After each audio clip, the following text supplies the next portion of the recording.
Yeah.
Right, ready?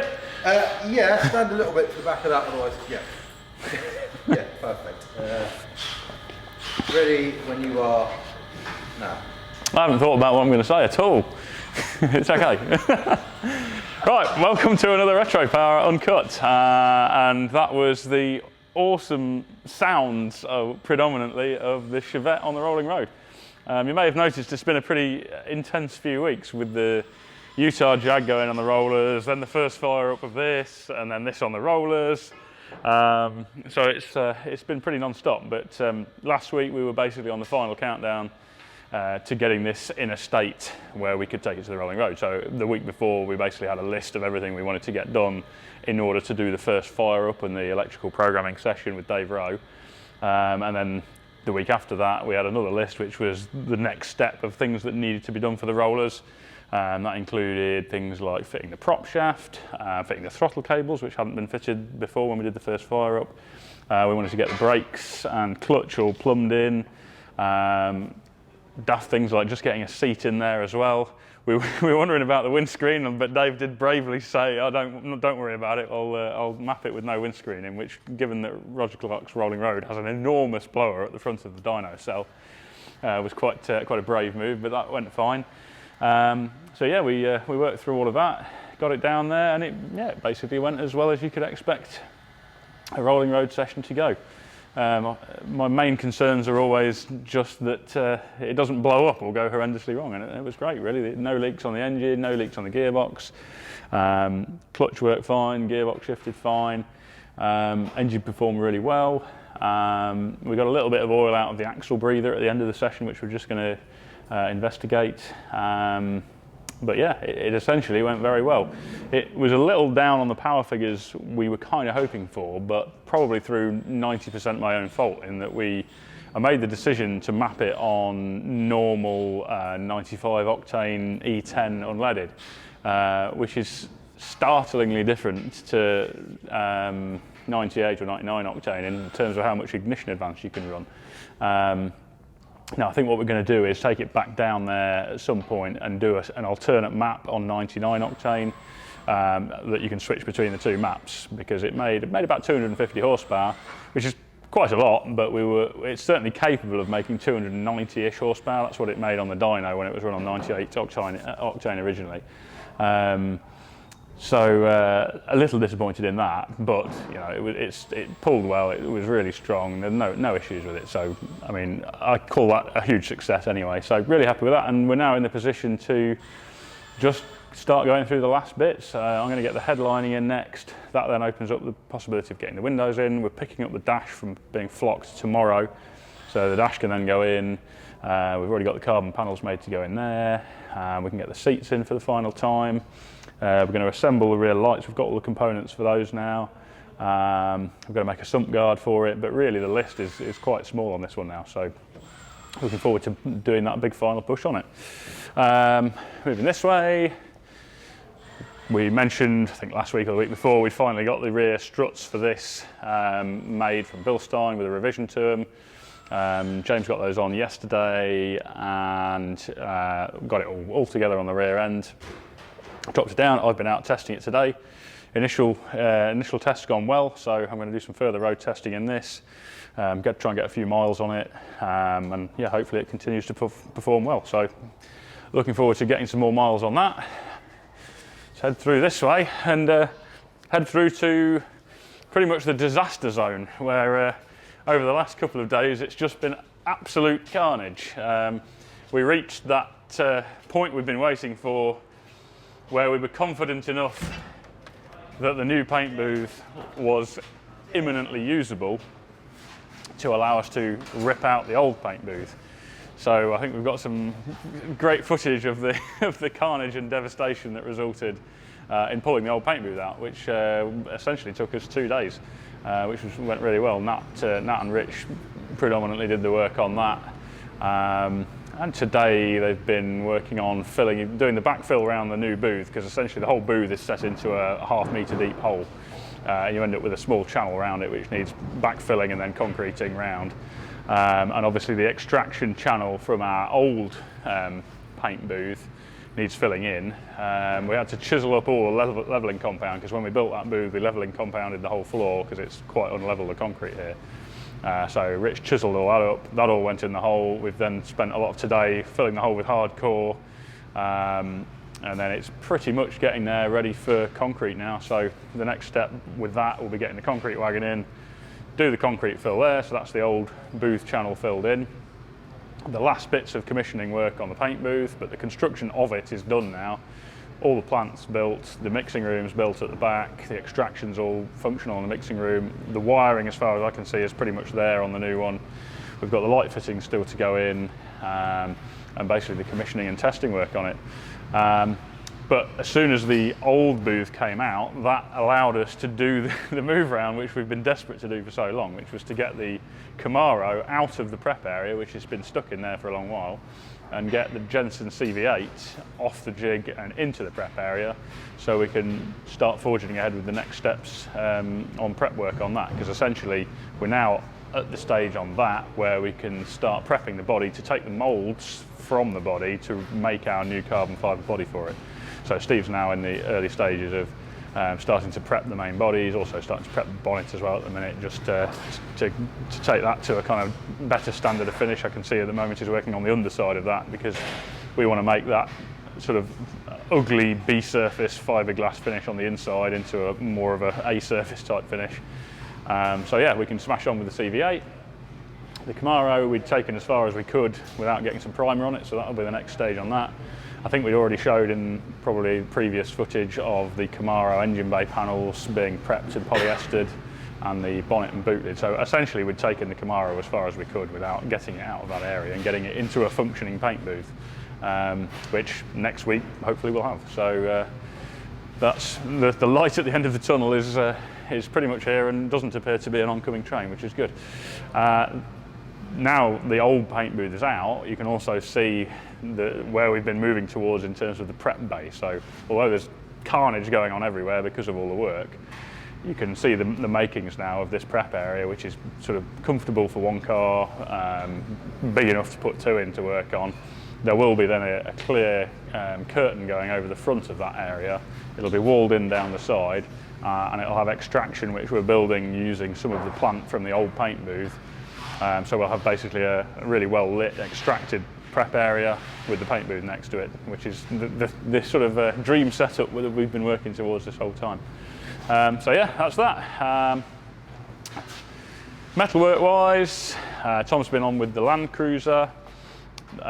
We did the full panel fit up. I can't remember if that was already done last week, but essentially full panel fit up of every body panel on the car, so we could start looking at all the gaps and tweaking and changing, finessing all the gaps on it. So there's a little bit of work to do at the front end, just tweaking the shape of the bonnet.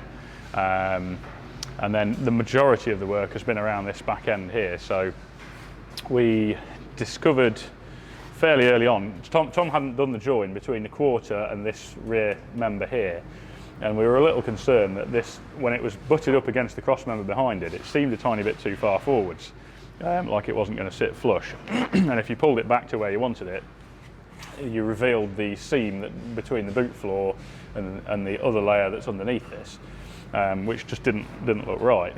And we eventually concluded that this panel was actually slightly short on the top dimension.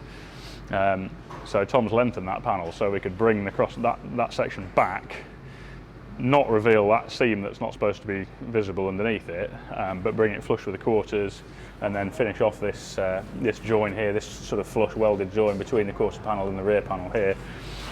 He did also quite a lot of work on the quarters.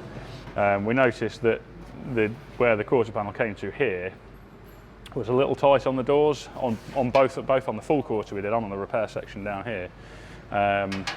So we made the decision to basically cut that return edge off on the quarter and remake it and weld it in about, I think it was 2 to 3 mil further over this way to get that gap even all the way down.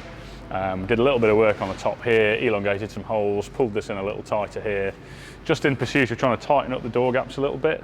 And it's gone really well. It's been a sort of time-consuming process to get it all perfect, but we're now convinced that it's going to look the part when it's all done.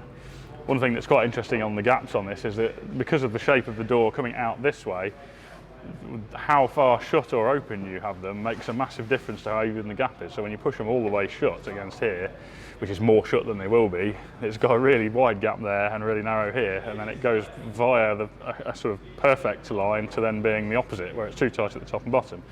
And if we noticed when we were sort of messing around with this before it was stripped down, that because of the shape of the door, it is actually possible to, when you have both doors open, for them to collide and stop you from being able to shut them properly, because they go past a point where they're tighter together than when they're actually all the way shut.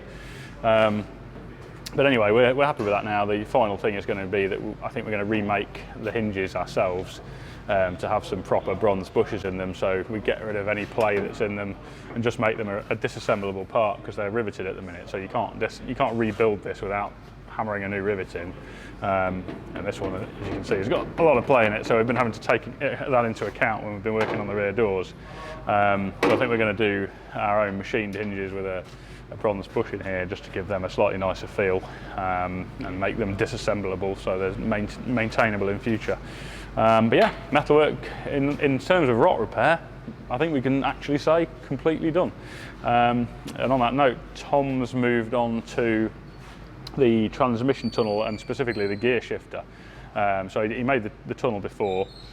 He had one thing left to do, which was to drill the perimeter of it for the bolt holes and put the weld-on nuts onto the flange so it can actually be bolted in place. And then we've just been working out the position for the new gear shifter that's going to go into it. So we put the column in and roughly thrown the original seat in just to get a feel again for where the driving position is going to be. Determined the position for the shifter. Tom's now in the process of fabricating a reinforcement section that's going to sit around this tunnel on the underside to stiffen it up, so where the shifter's attached to the tunnel doesn't flex the tunnel when you move the shifter. So he's in the process of doing that now, and then he's going to make the brackets for the shifter. In the meantime, also on this, George has been working on the cam cover design. So we wanted to give the engine bay in this quite an old school appearance, even though it's got a Lexus 1UZ in it. And we've probably mentioned before, the plan is to use a 4-barrel replacement type throttle body with a sort of retro looking pancake filter on it, and also to do our own cam covers that look fairly old fashioned. And yeah, George has been working on that. So one of the things we wanted to incorporate was coil on plug, and we wanted them to be completely hidden, so you can't see any of the ignition, no plug leads coming out, nothing like that at all. So the first step really that George did was he drew up the actual mounting flange for the cam covers. He's 3D printed a trial piece to check that and check the fit of that on the flange. That had to be done in 2 halves and bolted together because it's too big for our 3D printer. That all went well. Then we wanted to determine the positions for the coil packs. So we chose a Denso coil pack that we're happy with, that we've used on other cars. George then modelled that in CAD. determined the mounting point for that, and then made a temporary 3D printed jig to basically test the position of those coil packs and make sure that that position versus the mounting flange was correct, which it was, and that then gives him everything on CAD to how he's got the position of the coil packs versus the mounting flange, so he can then go ahead and design the rest of the cam cover, which we're basically doing a two-piece design. The main part is the bit that seals the oil in and has a baffle in it for the breather, and then on top of that will be a sort of finishing top cap which hides the coil packs. The design for that, I mean, he actually came up with, we were thinking about 1960s and 70s V engines, and of course most of them are just single cam or push rod with just a tin cover, and you can't really translate the shape of a twin cam head over to that design. So I was thinking about twin cam heads from that era. And George sensibly said, well, Cosworth DFV is a good go-to twin cam V engine from that era. It's even got gear-driven cams like the one you have as well. So with a bit of influence from that, and at the back of my mind, a little bit of the flathead V8 you got in the sort of 30s and 40s, I guess. He's come up with a real simple, quite flat design, just with a suggestion of the cams there, even though that's not literally what's covering the cams. And it looks really good, so he's just in the process of modelling that. He's just doing the oil fill point and working out where the breathers are going to go. And we've got a little bit of a forward thinking to how we're going to finish the cam belt, the cam pulleys as well, because that will need another machine cover over that. But I'm really happy with the direction that's going in. I think it's going to look great. So that's where we're at with that. The Morris, Stu has been pushing ahead with. He was working on the doors. So we did single piece glass conversion, which we showed previously. There was just a detail left to do on that, in where we cut out a section here where the original quarter light used to fit. It needed a return edge making, and then when we were looking at that, we thought, well, actually we want an even return edge of a size we can get a common seal onto. So we've just found what size flange a Mark II Escort window seal, I think they're called waist belt seals possibly, but the seal that sits across here fits onto, and made up flanges for the inside and outside to suit that run all the way along. So that's done. And then the other thing Stu was working on was the plinths that the door release handles are going to go onto, because the original position is, with the new seating position, is too far forward. You basically can't reach it without leaning massively forward in your seat. So we've revised that. Stu's made a little raised plinth that gives clearance for the handle in here. I mean, we're going to make our own version of this handle, but we decided it probably made sense to stick with a rotary design, because the amount of bulk on the back of that handle mechanism is very slim, and we haven't got a lot of space between the glass and the inner skin here, so it made sense to retain that basic design. So it's made those little plinths there to bolt those into. That looks really good. And then he has been working on the absolute final details. So been running threaded bosses down the inner wing for where the power steering hoses and the aircon hoses are going to go. Actually, that's triggered a thought in my mind about something we meant to show previously, and I don't think we did, is the reservoirs that are in there. So there are currently 3D printed models of the brake and clutch fluid reservoir on this side, and the power steering and screen wash reservoir on that side. Those are going to be machined in aluminium. We've got 3D printed models there, so we could do the mounting points in the bulkhead. They're essentially symmetrical tanks. On that side, there's an internal division in the tank, and you've got the power steering fluid one side. It's got an outlet that's actually an integral machine piece into the bottom, which feeds the pump. The return, also for neatness' sake, goes in the bottom. And what we've done is we've done an internal gallery inside the tank that leads up to the top. So the oil return feed is to the top of the tank, but the pipe actually connects to the bottom, just so it looks really neat with the pipes coming out of the bottom. And then on the screen wash, it's much like the idea we first came up with for Gordon Murray's Escort, in that it's a small reservoir that then feeds a pipe that goes through the bulkhead to a fabricated tank in the footwell, which basically forms the passenger's footrest. And then on the one on this side, it's basically a single reservoir for the clutch and the two brake circuits, 3 outlets, little baffles between them, a hole in the side for a level sender, which will put the warning light on if the fluid level's low. And yeah, that's looking like it's going to be really neat. So we're happy to green light the machining of those bits now. But the 3D prints mean we can do anything we need to do on the shell without actually having the final models, or the final parts, should I say. So yeah, we're pretty much in the very final stages. Stu's just doing some edits on the oil cooler and aircon radiator mount. It was a little bit tight on the hoses on this side, so we're just adjusting it so it comes over slightly. And I think he's also making it so that the whole lot can come out in one piece. There was a couple of the brackets that we'd done previously that were a little bit difficult to get to, and there was room for improvement there, so we're just working on that. And then I think that's basically it. It's going to be doing the lead loading on the body, and then we can strip it apart, start prepping it for paint, which thankfully now we have an accessible body prep area we'll actually be able to do. So yeah, hopefully next week we might have a fully commissioned and functioning paint booth. Dependent on the schedule with the concrete, we might have concreted in the old extraction pit, and we can actually start looking forward to tidying the place and having a clean, organised and fully functional workshop. And on that note, I'll see you next week.